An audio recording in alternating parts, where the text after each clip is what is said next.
All right. Thank you so much. We are ready to start, belatedly, to start the next session, which I guarantee you is going to be as lively, if not livelier, than the last one. But before we start with our speakers, I'm very pleased, well, sad, but pleased to announce that we are going to first show a video by Judy Heumann, our Special Advisor for International Disability Rights. She could not be here today. I believe she's in China, where I think it's her second, if not third trip there, working with the government of China on how they can be doing a better job to protect the rights of the disabled in China. Hello, everyone, and thank you for participating in this annual DRL Office of Global Programming Bidders Conference. My name is Judy Heumann, and I'm the Special Advisor for International Disability Rights here at the State Department. With my staff, we work across the State Department, federal government agencies that do international work, and with a multitude of international NGOs and foreign governments to promote the inclusion and full participation of persons with disabilities. We do this in a variety of ways. We work to make disability rights an integrated part of U.S. foreign policy and strongly encourage it in our foreign assistance. We also work to increase the knowledge and capacity of colleagues to promote disability rights and the inclusion of disabled people into all aspects of their work. Disability rights are human rights, not special rights. People with disabilities have the same rights as everyone to non-discrimination, inclusion, and full participation within their societies. These are the basic principles underlying our Americans with Disabilities Act and the Convention on the Rights of Persons with Disabilities, known as the CRPD or Disabilities Treaty. I hope that many of you know about this treaty.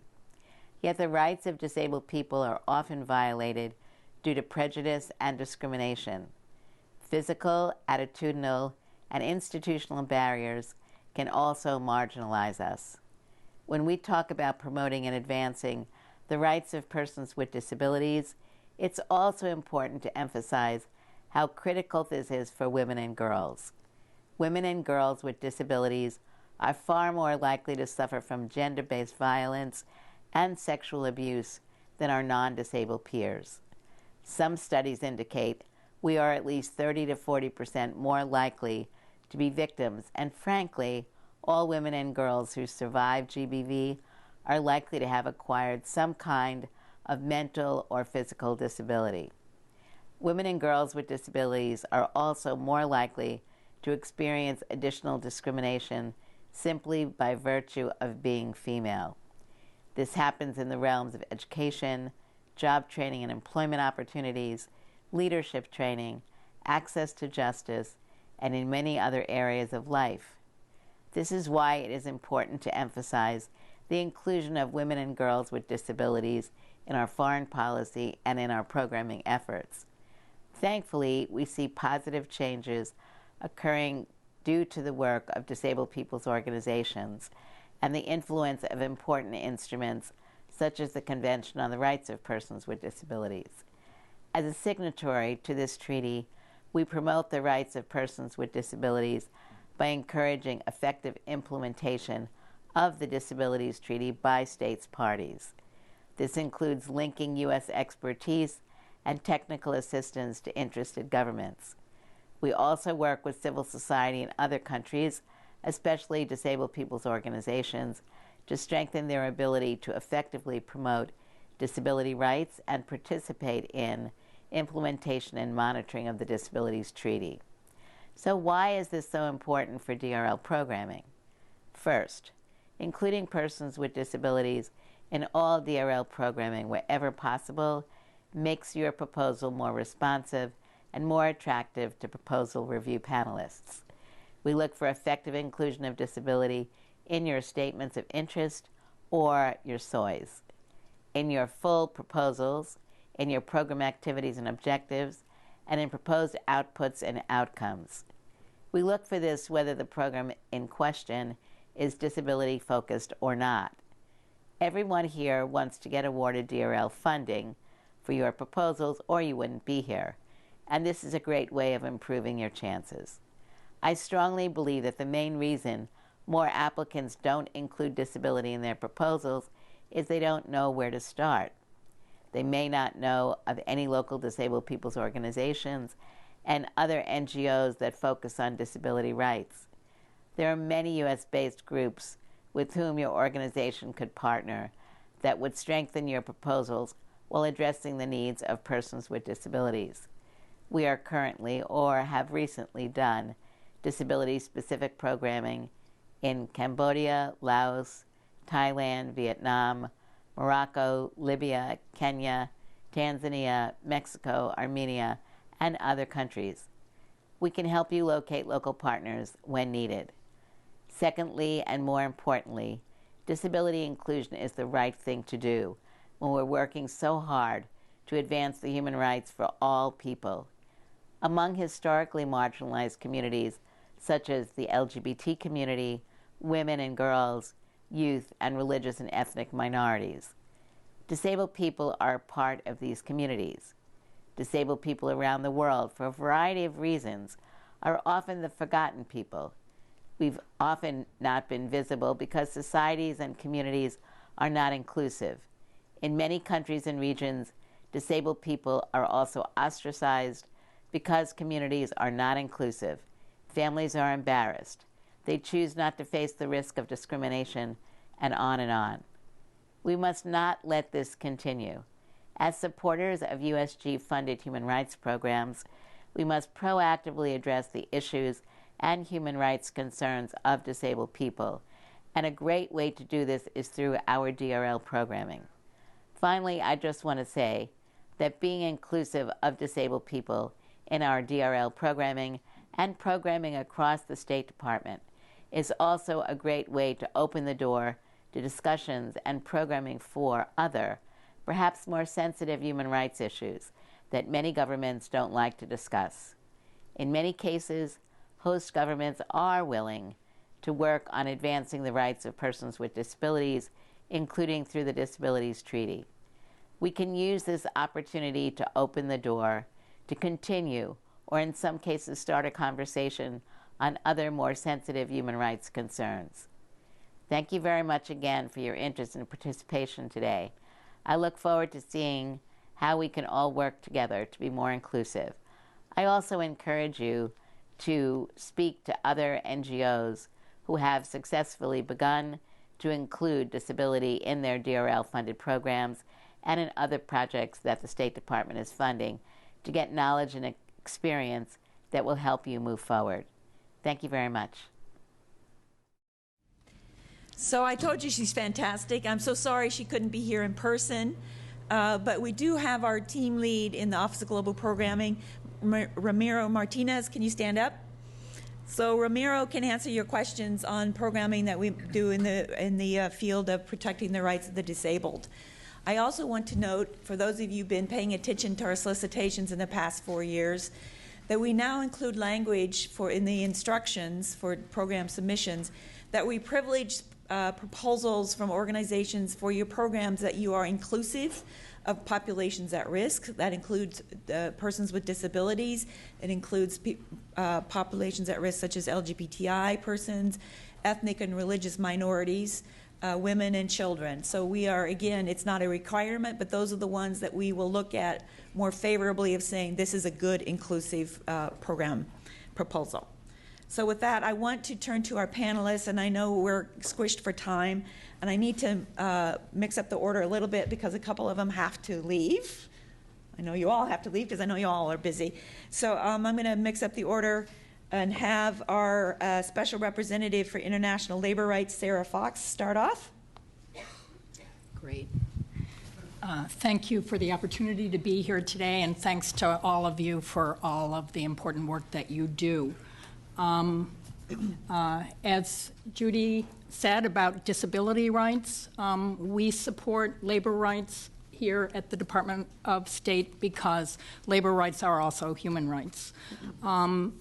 They are not just important in helping people to realize their potential, to join together, to act collectively on issues of importance to them in a place that all of us spend most of our lives, which is at work. But they're also very much key economic rights. And they are part of building societies that are inclusive, where prosperity is broadly shared, and which, as a result, are more stable and more secure. We here at the and I work with the Office of International Labor Affairs here at the State Department. We tend to focus particularly in both our diplomatic efforts and in our programs on freedom of association and the right to collective bargaining. Promoting these basic enabling rights in countries where space is increasingly closing for civil society, broadly speaking, or in countries where workers are harassed, threatened, or killed for their organizing work is a significant area of focus for us.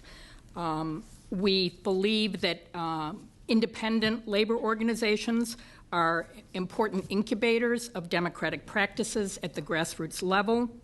Often they have cross-regional membership, multi-ethnic representation, very broad-based agendas, and internal democratic procedures that make them very valuable partners for us in countries in which the State Department works. They're, as I said, also enabling rights which are fundamental to achieving equitable growth, stability, and healthy industrial relations systems. And that can contribute also to a more conducive investment climate, a more attractive area for U.S. companies and other companies to invest and bring decent work opportunities to workers in those countries. Denying workers those rights can also cost those societies in terms of lost productivity, innovation, and growth, as well as undermining the rule of law and creating instability. So, within the area of freedom of association and collective bargaining, we are also focusing particularly on these days on promoting collective bargaining. Workers primarily come together to form worker organizations as a means by which they can deal collectively with their employers over their terms and conditions of work and deal with the government to express to the government what their needs as working people are. And so we need to be concerned not only about making it possible for workers to form those organizations, but helping to ensure that their employers recognize and deal with them as legitimate representatives of their workers, and that governments include them in policy consultations about matters which affect the society broadly and workers in particular. We are focusing in certain countries, particularly on sectoral, trying to increase the possibilities for sectoral bargaining. We do a lot of work in countries where there is a booming garment industry. This is a big the garment sector around the world is a big supplier of garments to the United States, and it is an example of a place where workers are often among the lowest paid. It's a very low-wage sector, and where workers struggle to get their rights at work organized. Organizing on a factory-by-factory basis is very difficult, and often it's very difficult even if they do organize, a factory owner is reluctant to change conditions, improve their wages, because it's such a competitive industry. So part of the solution there is to deal with some of these issues on a sectoral basis so that you can lift together the conditions for all the workers there. So that's a focus that you will see in our programming. We are also very much focused on the rights of migrant workers. Migrant workers are among the most vulnerable workers in the world. And we have focused in particular on that corridor from South Asia to the Gulf, which again, among migrants, are among the most vulnerable and often exploited migrant populations that we have. We do work both in countries of origin and in countries of destination. And we are increasingly, one of our focuses has been on recruitment abuse. Many of you who work in this area know that there is a huge problem for migrant workers around the world in the manner in which they are recruited for employment through practices where they're charged very high fees and often end up in situations of effectively debt bondage, which is a kind of forced labor. They're also often engaged in other victims of other fraudulent practices, being promised a particular job only to arrive in the country and to find that there is another. So we have been working again on addressing those issues as well. I need to finish. We'll have a time for more questions and answers afterwards, but I think that probably hits the two key areas. Thank you very, very much, Sarah. I'm going to go next to, and again, this is in order of people having to leave as I understand it, to Cobb Blaha. He is the Office Director for our new Office of Security and Human Rights. He can give you far more detail than I was able to this morning about what this office does. Good morning, everyone. As Pat said, the Office of Security and Human Rights is the newest office in the Bureau of Human Rights. And we are doing some of the most cutting-edge work in the department. The concept behind this office, and we do a lot of different things, and I'll tell you about those in just a sec, but the unifying concept behind this office is that good human rights practices improve security. So the next time you hear somebody say that we've got a balance between human rights and security, that we don't accept that. That's a false narrative. Good human rights are good security. Some of the issues that we deal with, one of the issues I think you'll all be familiar with is we are the department lead for vetting under the so-called Leahy Law. For those of you who don't know, the Leahy Law prohibits U.S. security assistance to units and individuals who have committed gross violations of human rights unless there's been accountability. We, half of the office, 10 people, is in charge of Leahy policy and Leahy vetting. But we also are increasingly monitoring something we're calling civilian casualties or civilian harm mitigation, working both with other parts of our own government. Our office works a lot with DOD and the Pentagon to improve practices to minimize civilian casualties, to improve transparency in terms of reporting such incidents, and trying to get our partners to do the same thing. Our office is also responsible for the annual report on child soldiers. We also vet arms, munitions, and security technology that's being sold or given overseas. But the concept that unifies all those things is that United States assistance should promote, United States security assistance should promote good human rights practices. Where do you come in? Well, under the Leahy Law, what we rely upon is, in order to figure out whether a given unit or individual has committed a gross violation of human rights, a lot of it is open source. And I frequently speak to NGOs that come in, and my message to them is always the same. My message is the Leahy Law belongs to you, and it belongs to you because we rely on open source reporting, including from civil society organizations. So one of the things that's of most assistance to us are reports from civil society organizations, credible reports about alleged gross violations of human rights by security forces. The more detail, the better. So to the extent that that civil society is trained, to the extent their capacity is built, to the extent that they know how to do reporting that's going to be deemed credible, to the extent that they're trained to do that, that helps us. The other thing beyond that would be even more helpful is if, and this is the next level of sophistication, if we could find more civil society partners who, in addition to reporting on individual evidence and individual events in a credible way, can do some more meta-analysis of what's going on, mapping areas where alleged gross violations of human rights are taking place, mapping which units are stationed in which areas, mapping trends over time.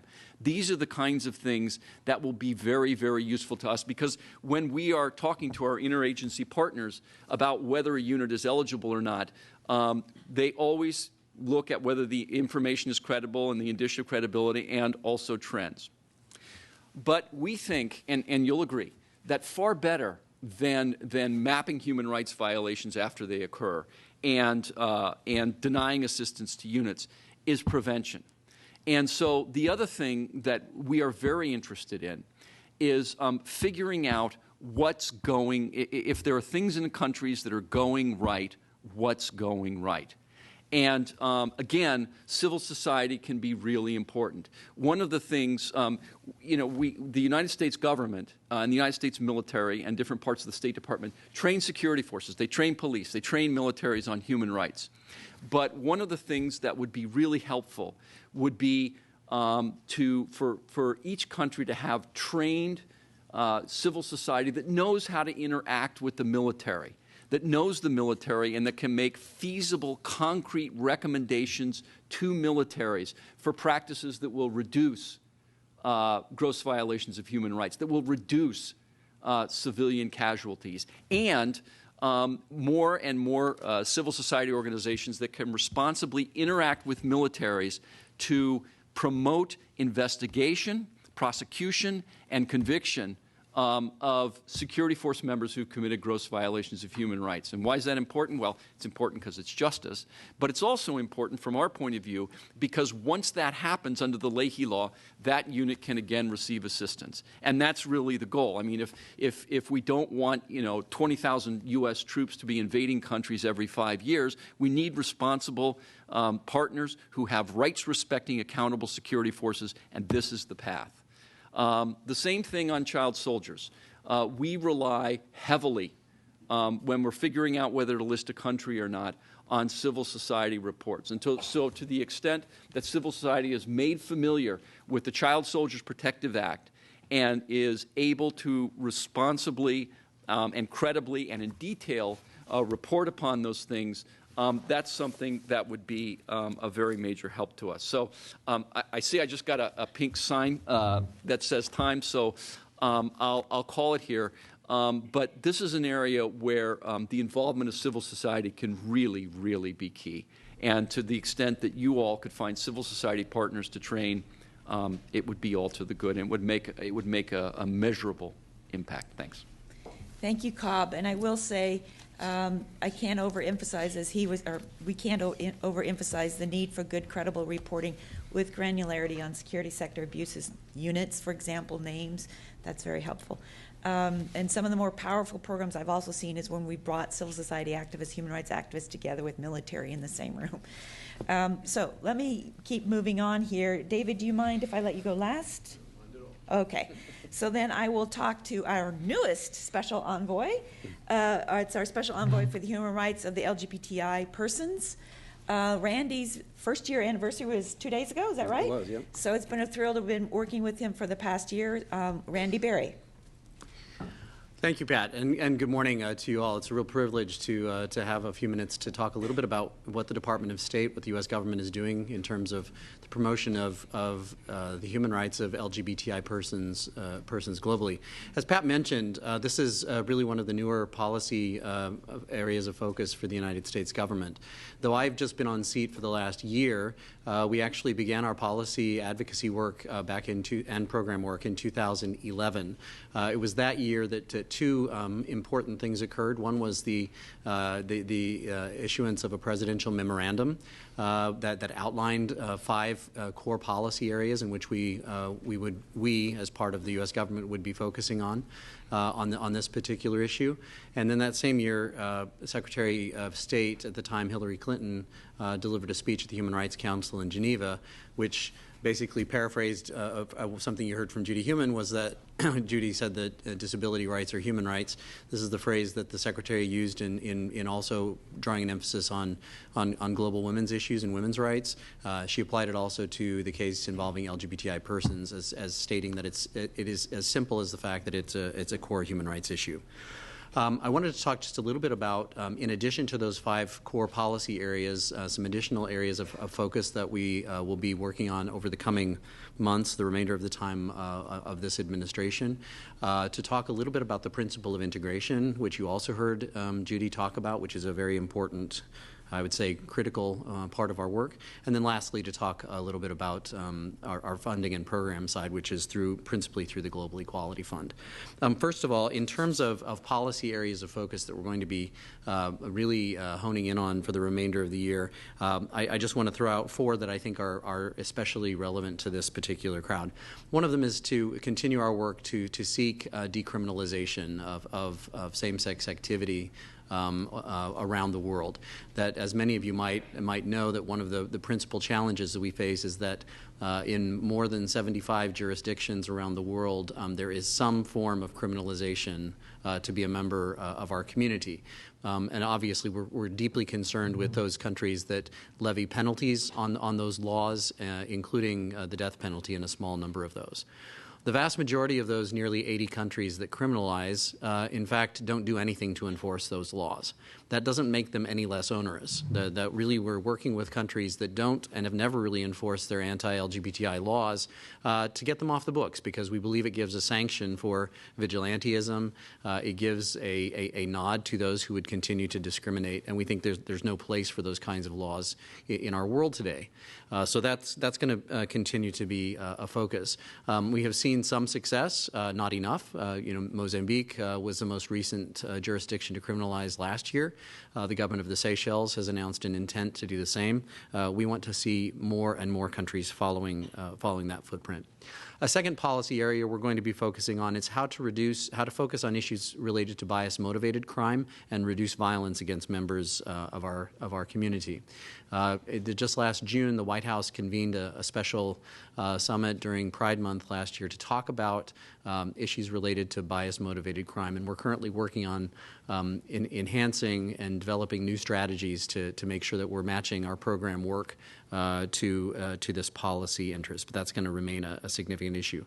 Building broad coalitions and finding allies is also very, very important to this. And this, I would say, in terms of equality of access to a number of other essential services, which goes to the heart of what it means to be an equal member of society. That includes equal access to health care, equal access to education, equal access in employment and housing. So these are our core issues. And lastly, among these 4, a special focus on the issue of issues facing the transgender community. It's clear that even when we break down the LGBTI community, that the rates of violence and discrimination are much higher in almost any society against members of the transgender community. So we're bringing a greater focus over the coming months on that particular issue. Just a word that on any of those issues, we as Judy, as Sarah, as all of us do here in DRL and at the State Department, really emphasize the principle of integration. That that none of the communities which we serve, which we seek to improve conditions for, live in a vacuum. They live in dynamic societies where equality of opportunity is connected to all sorts of other issues related to economic and political rights. So we really do look for proposals. We look for engagements that really take that message to heart. In summary, I wanted to talk very briefly about the Global Equality Fund, which is our programmatic entity. This was established also in 2011, and over the life of this fund, it has delivered around $24 million of assistance to civil society organizations in more than 50 countries around the world. We do that through 3 primary streams. One is through larger scale technical assistance engagements, often with regional organizations or organizations organizations that have the ability to help others. Another stream implemented under this Global Equality Fund is a small grants program that is basically run out of our embassies and consulates overseas that nominate activities into this. These are generally one-off programs and with a very, very small seed funding. And lastly is in terms of emergency funding. And I have to say this part of the program is sadly used much more often than I would like to see. This is where we engage with a consortium called Dignity for All, which provides emergency assistance to human rights advocates, to LGBTI advocates, and urgent advocacy efforts when we see them emerge. And again, we sadly see this tapped far too often. This is a shared platform. I would really emphasize this, that this is the U.S. government's effort and investment in making sure that we are working with our partners and allies. So this fund is not a United States government fund. This is a fund that brings together more than 20 national government, business, and foundational partners. We have 12 national governments that now partner with us. We have recently added 3. The most recent to come on board were Uruguay and Argentina, and we're working with several others to see them exceed to the fund as well. So we really think that through building these broad coalitions, we're going to be most effective. Thank you. Thank you, Randy. And so last but certainly not least, here is a great pleasure for me to introduce our Ambassador at Large for International Religious Freedom. And I will say, David probably maybe slightly tougher job than Randy, but might be a toss-up of taking on some of the most sensitive issues of meeting with governments, fearlessly taking on governments, of saying you have to protect the rights of people to believe what they want to believe or not believe, and being able to do this in a way that is compelling. And it's just a sheer joy to watch David at work. David Saperstein. No, thank you, Pat. Thank you for all your extraordinary leadership in our efforts here. You really have done a remarkable job with a remarkable staff. So I'm going for time just to touch on a couple of key points here. First, the good news for us is that Congress, bipartisan support, has significantly increased the amount of money that we have towards this, at least tripling, if not more, the amount of money that we'll have this coming year for religious freedom work compared to the past years. And we already had a fairly robust program going. It's an issue Congress believes in very deeply and has been very generous in its support for for our efforts. I think you know that our programming deals throughout DRL and in the religious freedom thing. There are ways to get emergency short-term funds to people when they are threatened or under attack, or organizations for legal fees, dependent support, security-related concerns that they might have, as well as some short-term capacity building at times of crisis for organizations that many of us are involved with. The bulk of our funding is the long-term funding that you are all familiar with. For us in the religious freedom realm, these areas are focusing this year on mitigating societal or sectarian violence, minimizing legal or other restrictions to the right freedom of religion. I'll come back to that. Training civil society and government officials on the legal and policy protections for religious freedom. Strengthening the capacity of civil society and religious leaders to track religious freedom violations and conduct advocacy to stop them, and combat religious extremism in key countries. Now, all of these foci that we've had this year will continue next year and probably the year after that. I think if we're going to expand in these areas or others, it will be in first, building resilient communities resistant to radicalization. Secondly, combating extremist education, particularly so much of what happens in the school has such an influence. We're particularly interested in the NEA region, but there are efforts in Pakistan and other countries like that we are supporting across the globe as well. Training parliamentarians and government officials to better implement positive developments in religious freedom policy. Pushing back more assertively on structural threats to religious freedom, burdensome registration and governmental approval regimes, threats to religious freedom and freedom of expression posed by blasphemy and apostasy laws.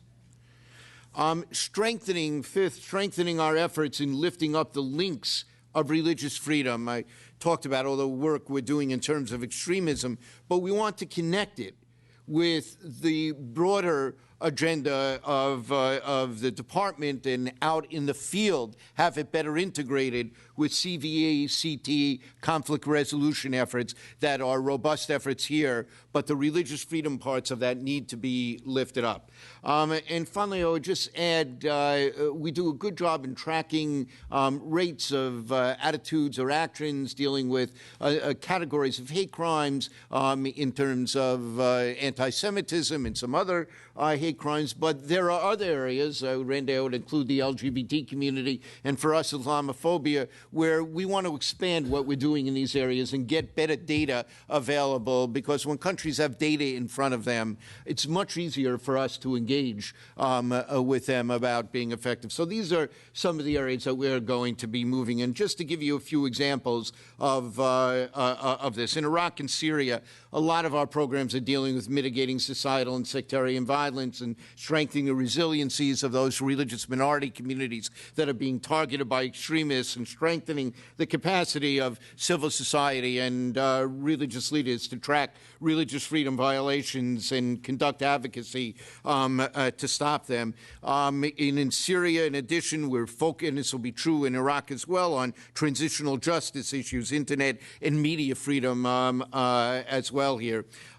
In Vietnam, in Laos, DRL grantees are working to minimize legal and other restrictions of the right to the freedom of religion. Vietnam is particularly interesting to us because it is writing an omnibus law, and what it does as a country that's been fairly authoritarian in the way that it has tried to control religion, what it does in this law is going to be a vital interest. And every draft of the law, and I just got the latest draft literally 2 hours ago in translation to go through, but I was just there 2 weeks ago. Every draft has become better and better about protecting more and more pieces of religious freedom. We'd like it to go one step further in addressing some of those structural issues that I talked about. And there's openness, there's dialogue going on, and the civil society groups are crucially important, have been crucially important, and will be crucially important in how the law develops and how it is implemented. And we face similar situations in a number of the other Southeast Asian countries in general that we are working very hard on. These are the kinds of issues that we're dealing. In addition to that, we forged partnerships, DRL has forged partnerships with DOJ and DHS to assist governments worldwide in training local officials on legal and policy protections for religious freedom, how to combat hate speech without resorting to blasphemy laws or other legal and penal responses to it. We've done these trainings in Indonesia, Bosnia, Greece, Spain. Here we have some on the board or coming close to having on the board in terms of Uzbekistan, Turkmenistan, and Macedonia. We think South Central Asia is an area of great opportunity for us to make some improvements, and there's work we're doing in Sudan on many of these same issues. The Sudanese government really has been reaching out to us to try and find a way to address some of the structural concerns there as well. So I lift up all of these as examples of what we're doing, and I thank you very much for your participation. And Pat, I turn it over to you. Thank you, David. Thank you all to our panelists also for staying on time. I'm hoping we have some time for discussion. Good. That's why we're trying to keep everybody on time. But I will again note that, as you can see, we're tackling some of the most sensitive issues, and we've got people out there fighting for everybody's right to, whether it be to organize labor, to the right to love who they want to practice their religion freely. And part of it is combating these kinds of hate crimes and trying to change attitudes, build allies, or to have accountability for abuses committed by security forces. Some of the hardest work that we do, and these are the people daily who are slogging it through to try and make change happen. So, because we kept everybody on time, I think we do have some time for question and answers, about 10 minutes. So again, I would ask, because this is being recorded, please go up to the mics in the back, please, and identify who you are, if you feel comfortable. If not, you don't have to.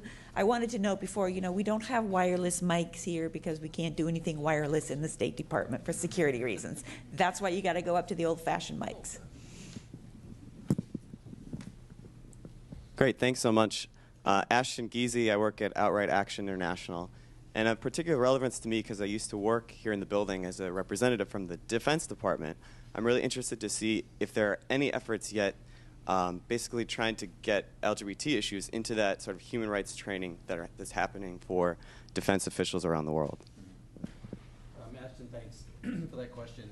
We're just at the beginning edge of that.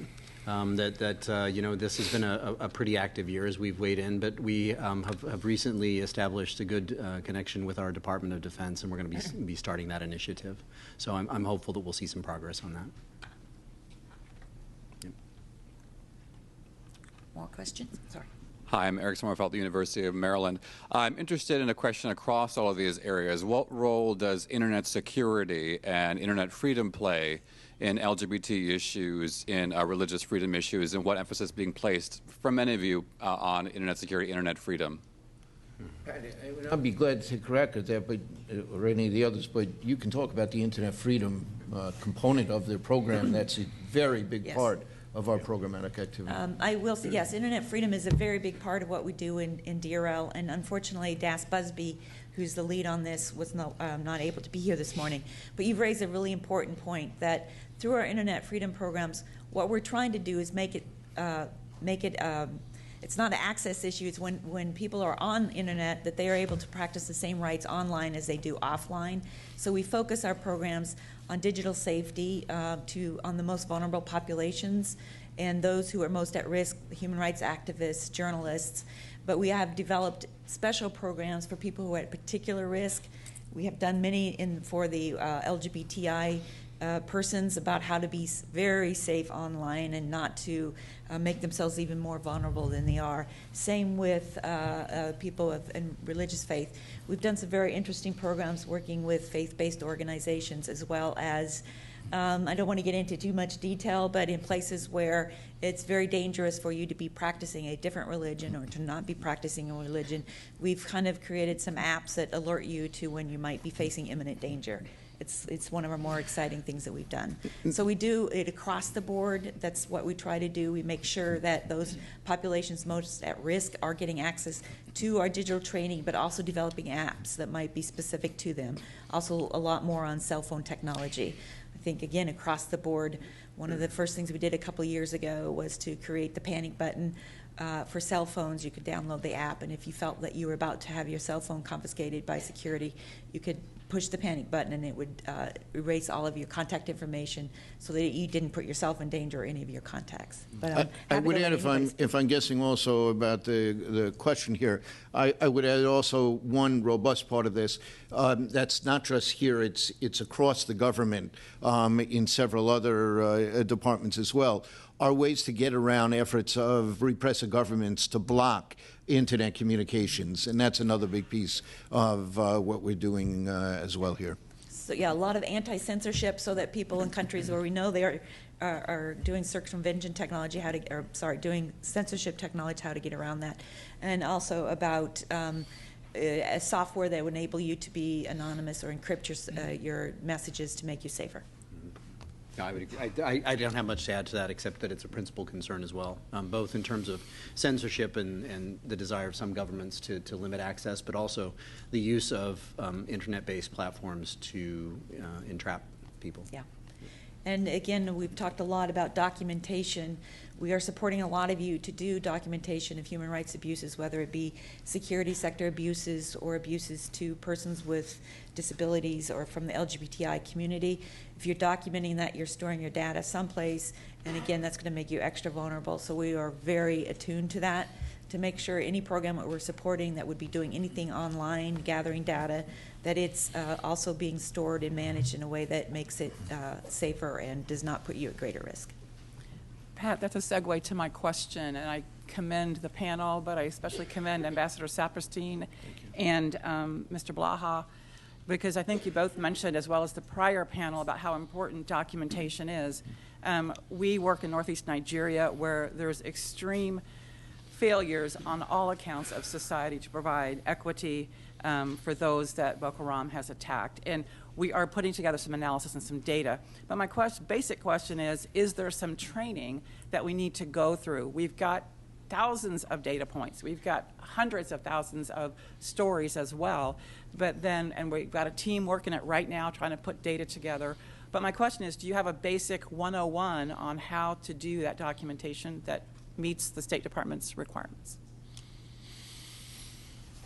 Well, what I would say on security force abuses, there's no set form about what the Leahy law calls credible information. In fact,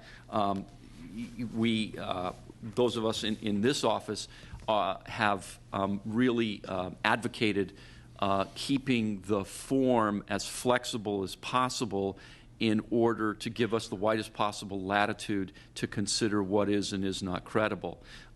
So to answer your question, no, there is no specific course that I'm aware of, at least.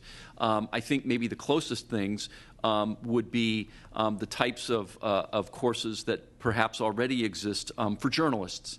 And you just answer the basic questions: who, what, when, where, how. The information that's most interesting to us is unit information. And that's sometimes hard to get, because when you're getting killed or tortured or raped, you're not exactly looking at the person's insignia. But there are people in those communities who know what the units are, and that's something that's helpful and instructive to us, because often governments are not that forthcoming in terms of unit information and location. Generally, in terms of the human rights reports, the religious freedom reports, the TIP reports, the reports, your child soldier reports, et cetera, there are some things that are consistently of assistance to us. Knowing what the source of information is, particularly if it's a source that would be willing to verify with us directly, is absolutely invaluable to the form we get it in. Doesn't matter as much. But what is the source? The basic information, as you just described. But then what is the source? Here, and describe the source as best as possible. And would that source be willing to talk directly with us, with our intelligence people, with our embassy, depending on the nature of military people, depending on what the nature of the issues are that you are dealing with? Having been just 2.5 months ago in that area of northeast Nigeria, I understand the enormous challenges that you face. That kind of work in that setting that you're doing can really be invaluable. We'll take it in whatever form you can get it, but in general to people, constantly for us, knowing what the source of information you have is, and knowing whether those people will be willing to talk with us. We don't want to jeopardize your sources. We don't want to put anyone in awkward respect if the answer is no here. But often you won't ask, and then you provide us information, and we are limited in using it because we almost always need to verify things ourselves as best as possible. So please keep that in mind in terms of general. And if you want to talk more afterwards, we can do that. I just wanted to add that there's another aspect in which the documentation of human rights abuses can be important, and one way it comes up in the labor field, we do work in countries in Central America where there is a great deal of violence and threats of violence against trade unionists as well as other human rights defenders. And some of the programs, we are currently funding a program in Honduras that is specifically focused on training and increasing the capacity of local unions because too often they don't have sufficient information to go. There's a climate of impunity, and to be able to make a case, to be able to document to the authorities what exactly happened, when it happened, to how to put together something to turn over to a prosecutor, to turn over to the police is very important in that regard. We've got just a few minutes left, and I want to have the last two people ask questions, but I just want to add to something that I had noted earlier. Again, we have at every embassy in the world a human rights officer. They will take your information in whatever form it is. As I said, unfortunately, our embassies are fortresses these days. It's hard to get in. But our human rights officers are dedicated. They'll come to you. They'll make it also discreet if you feel too uncomfortable.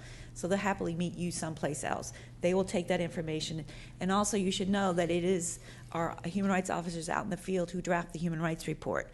If you read the human rights report and it'll say, well, we have credible reports of this or that abuse, it's coming from you all. So that information is valuable.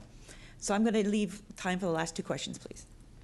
Hello, and how are you? Hi, my name is Daniela Bonilla, and I work for an organization called Apretaste, where we're trying to provide free, open access to the internet to Cubans who are on the island using existing technology and infrastructure. So my main question is, as the United States has begun to normalize its relations with Cuba, and as we anticipate future investment and industry growth, what is the standpoint of the DRL, and what sort of strategies are being taken to ensure the implementation of policies by companies that are going to invest in Cuba, that they ensure that there will be corporate responsibility, human rights, things like that?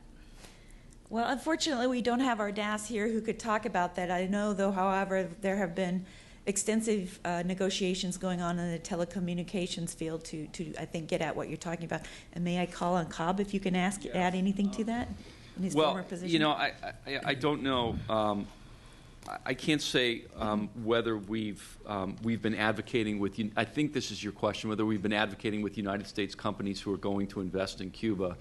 I don't know that we've been doing that. We may not. What I do know is one of the things that we are really pushing for is for Cuban people themselves to get more empowered vis-a-vis these companies. So a really good example is, and you guys all read this in the Washington Post, Starwood is setting up hotels, right, in Cuba. And I remember reading the Washington Post article which said, oh yeah, for the first time, Juan Sanchez is going to work for an American firm. That is completely incorrect. Buried down in paragraph, 9 or 10, was the fact that this person works for a Cuban firm, which basically steals 90% of his salary and gives him or her a pittance. So we are urging the Cuban government to lift restrictions like that. That's one of our principal points. In fact, I think President Obama even mentioned it in his speech. Number two, one of the things that we're trying very hard to do is to work with the emerging Cuban private sector, the cuentapropistas. Now, again, the Cuban government has put up numerous roadblocks in that, with that. But what we'd like to do, and what we are advocating and working with both the Cuban government and on-island Cubans on, is figuring out ways that there can be more direct interaction between private U.S. businesses and private Cuban entrepreneurs. Thank you. Thank you. And our last question, unfortunately, that's all the time we have. Yeah, I represent NGO in Belgium which targets child domestic labor in 5 African countries. And I would like to know from Mrs. Fox. Okay. Can you a little closer to the mic, maybe? Now, I represent an NGO based in Belgium which works on child domestic labor in 5 African countries: Rwanda, Burundi, DRC, Uganda, and Kenya. And I would like to know whether this is an area in which you are interested and whether you have any programs in that area. As you know, many of these children are completely exploited, and some are treated like slaves. So I would be interested in knowing whether you're interested in these areas. We have had a focus on domestic workers generally, particularly though through a migration lens. As I talked about our work focusing particularly in the Gulf area. I would say on child labor that because the Department of Labor's Bureau of International Labor Affairs has historically had significant funding from Congress specifically to address child labor, that we have tended to do less of a focus on child labor in our office at DRL. Not because we don't think these are incredibly important issues, but just in terms of maximizing where we can make the most difference. And that's why I said we focused more on freedom of association. But does the Department of Labor has a program like you have for Global Grant? Yes, they do. They also have ILAB, International Labor Affairs Bureau. Thank you, Affairs Bureau. Within the Department of Labor, they also get appropriation from Congress to do programs exactly in this area. And we work obviously very closely with them and coordinate with them. The Trafficking in Persons Office here at the State Department would also be dealing directly with this issue too, particularly if they're bringing children across borders in that situation. So if that's part of the situation you're looking at, then the Trafficking in Persons Office, which is part of the State Department, would be the appropriate place to be in touch with them. They would be very interested in the information that you have. Okay, thank you. Okay, thank you. And again, I hope that some of you might be able to stay to take some questions in the lobby out here. If not, thank you again very much to our panel.